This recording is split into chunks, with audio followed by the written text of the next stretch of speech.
আজকে হলো কোজাগরী লক্ষ্মী পুজো, তাই সবাইকে নতুন পোশাক পরিয়ে সাজুগুজু করিয়ে দিলাম। আর সবাইকে দেখো কত মিষ্টি লাগছে। সবাই কিন্তু ম্যাচিং ম্যাচিং ড্রেস পরেছে।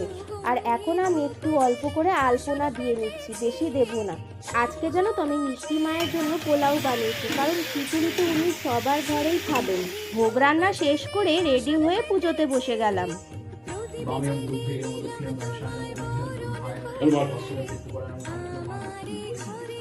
জানো তো প্রত্যেক বছর পটল তো থাকে পুজোর সময়, আজকেও নেই, তাই মনটা খুবই খারাপ। ওর কথা বারবার করে মনে পড়ছে। এরপর আমি লক্ষ্মীর পাঁচালি পরে পুজোটা সম্পন্ন করলাম।